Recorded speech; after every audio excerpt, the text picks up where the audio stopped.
Technique ক্লাসে তোমাদের সকলকে স্বাগত।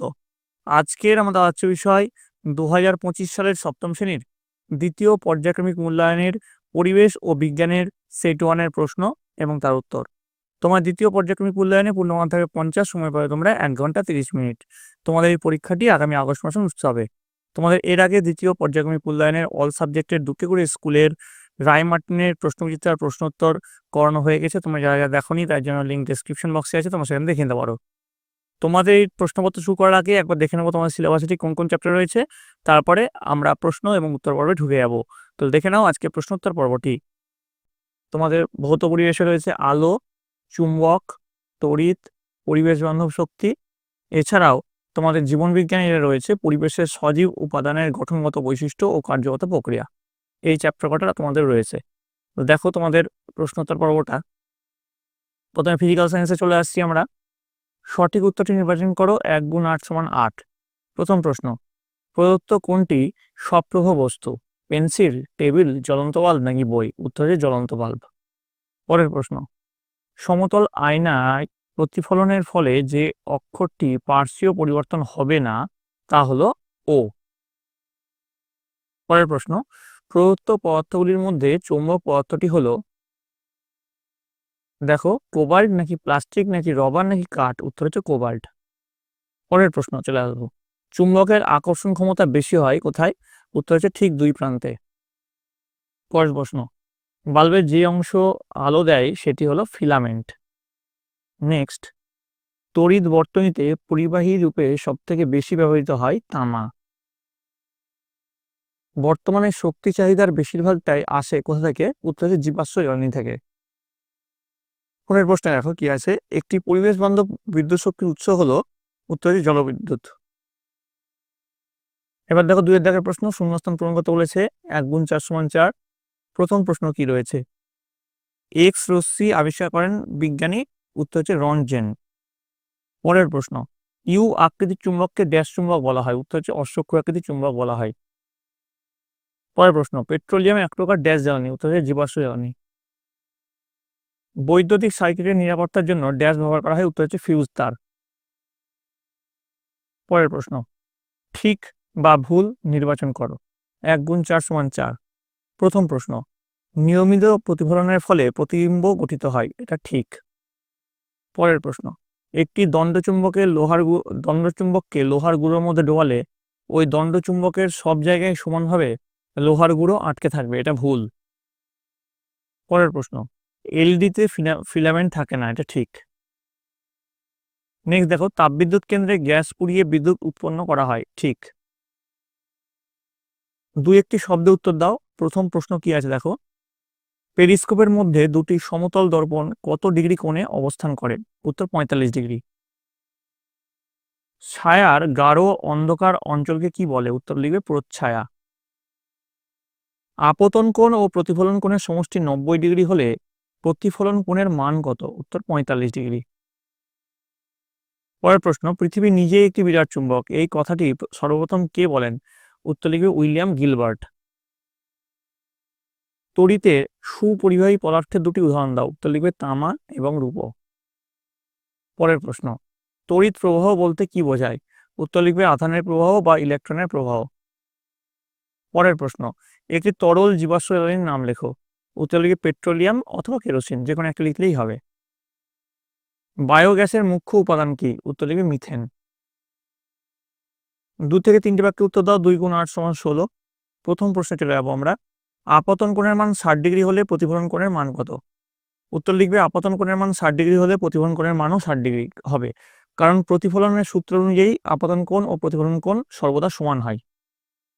পরের প্রশ্ন, নিয়মিত প্রতিফলন ও বিক্ষিপ্ত প্রতিফলনের 2টি পার্থক্য লেখো। উত্তর লিখবে নিয়মিত প্রতিফলন ও বিক্ষিপ্ত প্রতিফলনের মধ্যে 2টি প্রধান পার্থক্য নিচে দেওয়া হলো। যে প্রথমে পার্থক্যের বিষয় কি? প্রতিফলিত রশ্মির দিক। সেক্ষেত্রে নিয়মিত প্রতিফলনের ক্ষেত্রে লিখবে প্রতিফলিত রশ্মিগুলি একটি নির্দিষ্ট দিকে যায় এবং সমান্তরাল থাকে। আর বিক্ষিপ্ত প্রতিফলনের ক্ষেত্রে লিখবে প্রতিফলিত রশ্মিগুলি বিভিন্ন দিক থেকে বিচ্ছুরিত হয়, অর্থাৎ রশ্মিগুলি সমান্তরাল থাকে না। আর যদি পার্থক্যের বিষয় পৃষ্ঠের প্রকৃতি হয়, সেক্ষেত্রে নিয়মিতর ক্ষেত্রে লিখবে মসৃণ ও পালিশ করা পৃষ্ঠে ঘটে, যেমন আয়না, আর বিক্ষিপ্ত খসখসে বা অসমতল পৃষ্ঠে ঘটে, যেমন কাগজ বা দেওয়াল। পরের প্রশ্নে চলে যাবো আমরা। দেখো, চুম্বকের বিভিন্ন ধর্মগুলি লেখো। তো উত্তর লিখবে, চুম্বকের প্রধান ধর্মগুলি হলো আকর্ষণ ক্ষমতা, দিক নির্দেশক ক্ষমতা এবং মেরু ধর্ম। হ্যাঁ, প্রত্যেকটা ধর্মের সম্বন্ধে এখানে লেখানো হয়েছে, তোমরা একবার দেখে নিও। ঠিক আছে, পরের প্রশ্নে চলে যাবো। কোনো চুম্বকের চুম্বকত্ব কি কি কারণে নষ্ট হয়? উত্তর লিখবে, চুম্বককে গরম করলে বা হাতুড়ি দিয়ে পিটালে অথবা বারবার নিচে ফেললে এর চুম্বকত্ব নষ্ট হয়ে যায়। পরের প্রশ্ন, ফিউজ তারের কার্যনীতি লেখো। ফিউজ তার একটি নির্দিষ্ট গলনাঙ্কের পদার্থ দিয়ে তৈরি হয়। তড়িৎ বর্তনীতে অতিরিক্ত বিদ্যুৎ প্রবাহিত হলে ফিউজ তারটি উত্তপ্ত হয়ে গেলে এবং বর্তনী ছিন্ন করে দেয়। এর ফলে মূল্যবান বৈদ্যুতিক সরঞ্জামগুলি নষ্ট হওয়া থেকে রক্ষা পায়। পরের প্রশ্ন, বৈদ্যুতিক বাল্বের ফিলামেন্ট টাংস্টেন দিয়ে তৈরি হওয়ার কারণ কি? উত্তর লিখবে, বৈদ্যুতিক বাল্বের ফিলামেন্ট টাংস্টেন দিয়ে তৈরি করা হয় কারণ টাংস্টেনের গলনাঙ্ক অত্যন্ত উচ্চ হওয়ায় এটি উচ্চ তাপমাত্রায় সহজেই গলে যায় না এবং উজ্জ্বল আলো বিকিরণ করতে পারে। পরের প্রশ্ন, পরিবেশ বান্ধব শক্তি একেবারে বৈশিষ্ট্য লেখো। উত্তর লিখবে, যে শক্তি ব্যবহারের ফলে পরিবেশের কোনো ক্ষতি হয় না এবং যা অফুরন্ত তাকে পরিবেশ বান্ধব শক্তি বলে। এই শক্তির উৎসগুলি সাধারণত নবীকরণযোগ্য, দূষণমুক্ত এবং জীবাশ্ম জ্বালানির মতো গ্রিনহাউস গ্যাস নিঃসরণ করে না। পরের প্রশ্ন, স্কুলে যাতায়াতের পথে বা বাড়িতে দেখেছো এমন 3টি জীবাশ্ম জ্বালানির নাম লেখো। 1, গাড়িতে পেট্রোল বা ডিজেল ব্যবহার করা হয়। 2, বাড়িতে কেরোসিন ব্যবহার করা হয় আলো জ্বালানোর ক্ষেত্রে বা স্টোভে রান্না করার ক্ষেত্রে। 3 নম্বর, ইটভাটায় বা কারখানায় কয়লা ব্যবহার করা হয় ও তাপ শক্তি উৎপন্নের ক্ষেত্রে। লাইফ সায়েন্স, এবার লাইফ সায়েন্স পার্টে ঢুকে যাচ্ছি আমরা। দেখো, নিম্নলিখিত প্রশ্নগুলি যথাযথ উত্তর দাও, যে কোনো 5টি, 1 গুণ 5 সমান 5। প্রথম প্রশ্ন, পত্রফলকের একটি কাজ লেখো। উত্তর লিখবে, পত্রফলকের একটি প্রধান কাজ হলো স্থলের সংশ্লেষ প্রক্রিয়ার মাধ্যমে খাদ্য তৈরি করা। এছাড়াও এটি গ্যাসীয় আদান প্রদান এবং বাষ্পমোচনেও সাহায্য করে। পরের প্রশ্ন, 2 নম্বর, জেকবসন অর্গান কোন প্রাণীর বিশেষ অঙ্গ এবং কেন? উত্তর লিখবে, জেকবসন অর্গান সাপ ও টিকটিকির বিশেষ অঙ্গ। এটি তাদের ঘ্রাণেন্দ্রিয়কে উন্নত করে, যা শিকার খুঁজে বের করতে এবং পারিপার্শ্বিক পরিবেশ সম্পর্কে তথ্য সংগ্রহ করতে সাহায্য করে। পরের প্রশ্ন, গাছের গুড়ি থেকে পরিবেশ দূষিত হয় কিনা কিভাবে বুঝবে? তো দেখো, গাছের গুড়ি থেকে পরিবেশ দূষিত হয় কিনা তা বোঝার জন্য লাইকেনের উপস্থিতি পর্যবেক্ষণ করা যেতে পারে। কিছু লাইকেন দূষণ সংবেদনশীল এবং দূষিত এলাকায় জন্মায় না। যদি গাছের গুড়িতে লাইকেনের অভাব দেখা যায় তবে তা পরিবেশ দূষণের ইঙ্গিত দিতে পারে। পরের প্রশ্ন, ওআরএস এর সম্পূর্ণ নাম কি?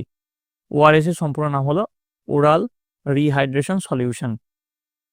পরের প্রশ্ন, 5 নম্বর প্রশ্ন, পাখির দ্বারা পরাগ মিলন হয় এমন 2টি উদ্ভিদের উদাহরণ দাও।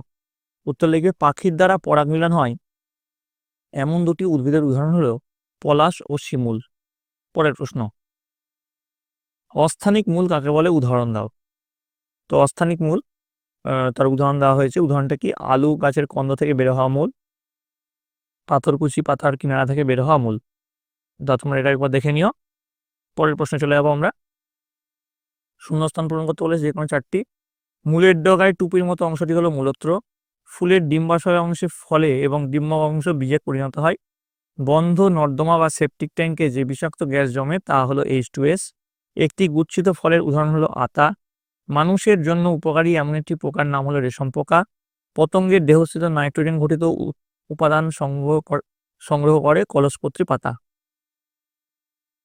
পরের প্রশ্ন, নিম্নলিখিত প্রশ্নগুলি যথাযথ উত্তর দাও, যে কোনো 2টি। 2 গুণ 2 সমান 4। প্রথম প্রশ্নে চলে আসবো, একটি আদর্শ মূলের কটি অংশ ও কি কি? উত্তর লিখবে, একটি আদর্শ মূলের প্রধান অংশগুলি হলো 5টি। প্রথমে হচ্ছে মূলোত্রাণ, তারপর হচ্ছে বর্ধিষ্ণু অঞ্চল, তারপরে একটু ফাস্ট ফরওয়ার্ড করে দিলাম দীর্ঘীকরণ অঞ্চল, শোষণ অঞ্চল আর স্থায়ী অঞ্চল। ঠিক আছে, প্রতিটি পয়েন্ট সম্বন্ধে এখানে লেখানো হয়েছে, তোমরা যেমনভাবে লেখানো হয়েছে ঠিক একইভাবে লিখে নেবে। আমি পড়লাম না, পড়লে কিন্তু ভিডিওটা লম্বা হয়ে যাবে। পরের প্রশ্ন, ফেরোমন কি? এঁচড়কে কেন জৈবিক ফল বলা হয়? 1+1 আছে। ঠিক আছে, তো প্রথমে দেখো ফেরোমন কি সেটা এখানে লেখানো হয়েছে। তারপরে এঁচড়কে কেন যৌগিক ফল বলা হয় সেটা দেখো নিচে লেখানো হয়েছে, তোমরা একবার দেখে নিও। দুটোতেই পয়েন্ট করে কিন্তু লেখানো হয়েছে তোমাদের সুবিধার্থে। আশা করি ভিডিওটা পজ করে তোমরা লিখে নিয়েছো। এবার চলে আসবো পরবর্তী প্রশ্ন। দেখো, পরবর্তী প্রশ্নে আছে, একটি আদর্শ ফুলের পুংকেশর এবং গর্ভকেশরের বিভিন্ন অংশগুলির নাম লেখো। তো একটি আদর্শ ফুলের পুংকেশরের বিভিন্ন অংশগুলি হলো পরাগধানী, পুংদণ্ড। একটি আদর্শ ফুলের গর্ভকেশরের বিভিন্ন অংশগুলি হলো গর্ভাশয়, গর্ভদণ্ড আর গর্ভমুণ্ড। ঠিক আছে, প্রতিটি পয়েন্ট সম্বন্ধে লেখানো হয়েছে, তোমরা দেখে নিও একবার। চলে আসছি পরবর্তী প্রশ্নে। পার্থক্য লিখতে বলেছে যে কোনো দুটি। দেখো প্রথম পার্থক্যটা কি রয়েছে, মৃদভেদী অঙ্কুরোদ্গম এবং মৃদবর্তী অঙ্কুরোদ্গম। দেখো কি কি বৈশিষ্ট্যের উপর লেখানো হয়েছে, বীজপত্র, ভ্রূণকাণ্ড এবং উদাহরণ, এই তিনটে বৈশিষ্ট্যের উপরে পার্থক্যটা লেখানো হয়েছে, তোমরা একবার দেখে নিও। চলে আসবো পরবর্তী পার্থক্যতে, আশা করি তোমরা এটা দেখে নিয়েছো সকলে। পরেরটা দেখো 2 নম্বর, স্বপরাগযোগ এবং ইতর পরাগযোগ কি কি বৈশিষ্ট্যের উপর লেখানো হয়েছে দেখো, পরাগরেণুর স্থানান্তর, বাহকের প্রয়োজন, জিনগত বৈশিষ্ট্য আর অভিযোজন, এইসব বৈশিষ্ট্যের উপর ভিত্তি করে তোমাদের এই যে পার্থক্যটা সেটা লেখানো হয়েছে। ঠিক আছে, চলে আসছি পরবর্তী পার্থক্যে। ব্যাপন এবং অভিশ্রবণ কি, এটাও পদার্থের চলাচল, ঝিল্লির প্রয়োজন আর দিক, এই তিনটে বৈশিষ্ট্যের উপর নির্ভর করে পার্থক্যটা লেখানো হয়েছে, ব্যাপন আর অভিশ্রবণের পার্থক্য। তোমরা একবার দেখে নাও, আশা করি তোমরা সকলে দেখে নিয়েছো। চলে আসবো পরবর্তী প্রশ্নে। একক পত্র এবং যৌগিক পত্র এর বৈশিষ্ট্য কি আছে, পত্র ফলকের গঠন, পাক্ষিক মুকুল এবং উদাহরণ, এসব পয়েন্টের উপর বেস করে লেখানো হয়েছে। আচ্ছা, একক পত্রের উদাহরণ কি আছে দেখো, আম, জাম, কাঁঠাল। আর যৌগিক পত্রের উদাহরণ আছে নিম, তেঁতুল, গোলাপ, এগুলো হচ্ছে যৌগিক পত্রের উদাহরণ। এবার আসবো পরবর্তী স্লাইডে। নিম্নলিখিত যে কোনো একটি প্রশ্নের যথাযথ উত্তর দাও, 3 × 1 = 3। প্রথম প্রশ্ন দেখো, একটি চিহ্নিত চিত্র অঙ্কন করে আমের গঠনের বিভিন্ন অংশগুলি চিহ্নিত করো। দেখো আমের বহিস্তক, মধ্যস্তক, অন্তস্তক, বীজ, বিভিন্ন অংশ চিহ্নিত করা হয়েছে। ঠিক আছে, এটাই তোমরা সুন্দর করে এঁকে নেবে খাতায়। পরের প্রশ্নে চলে যাবো। দেখো 2 নম্বর, একটি আদর্শ পাতার চিত্র অঙ্কন করে বিভিন্ন অংশগুলি চিহ্নিত করো। দেখো পত্রাগ্র, উপশিরা, শিরা, পত্রবৃন্ত, উপপত্র, পত্রমূল, মধ্যশিরা, পত্রপ্রান্ত। ঠিক আছে, এইভাবে বিভিন্ন অংশগুলি কিন্তু চিহ্নিত করা হয়েছে। তো এই ছিল তোমাদের সপ্তম শ্রেণীর দ্বিতীয় পর্যায়ক্রমিক মূল্যায়নের পরিবেশ এবং বিজ্ঞানের প্রশ্ন এবং তার উত্তর। তোমাদের যদি এই ভিডিওটা ভালো লাগে থাকে অবশ্যই একটু লাইক করবে, বন্ধুরা অনেক অনেক শেয়ার করবে। আর এর পরবর্তীতে তোমরা কোন সাবজেক্টের প্রশ্ন উত্তর চাও তোমরা অবশ্যই কমেন্ট লিখে নেবে, এবং কমেন্টে তোমাদের বিদ্যালয়ের নাম এবং কে কোন জায়গা থেকে দেখছো সেটা কিন্তু লিখতে ভুলবে না। আর তোমাদের যে চ্যাপ্টারগুলো আছে সেগুলো আগে খুঁটিয়ে পড়ো, তারপরে এই প্রশ্ন উত্তর করতে যেও, কিন্তু এই প্রশ্ন উত্তর করে কোনো লাভ হবে না। আমি তোমাদের জন্য চ্যাপ্টার ওয়াইজ যে সাজেশন সেটা খুব তাড়াতাড়ি নিয়ে আসবো, সেটা দেখার জন্য তোমাদের সকলকে এই চ্যানেলের সঙ্গে যুক্ত থাকতে হবে। আর তোমাদের এই যে প্রশ্নটা করলাম এটাই যে হুবহু আসবে তার কোনো মানে নেই, তোমাদের এরকম টাইপের প্রশ্ন পরীক্ষা আসবে। তোমরা আগে বই করো, সবেমাত্র একটা সেট করালাম। এর পরবর্তীতে রায় মার্টিনের কোন স্কুলের প্রশ্ন উত্তর তোমাদের দরকার সেটাও কিন্তু কমেন্টে লিখতে ভুলবে না। তো তোমরা মন দিয়ে ভালো করে পড়াশোনা করো, তোমরা সকলে ভালো থাকো, তোমরা সকলে সুস্থ থাকো।